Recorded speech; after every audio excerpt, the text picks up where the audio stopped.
மனமோ ஏதோ சொல்ல வார்த்தை தேடுதே.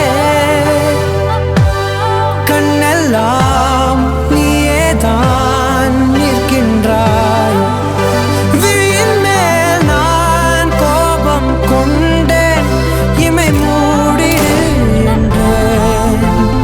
நகரும் நொடிகள் கசையடி போலே முதுகின் மேலே எழுவதினாலே வரி வரி கவிதை. தள்ளி போகாதே எனையும் தள்ளி போக சொல்லாதே.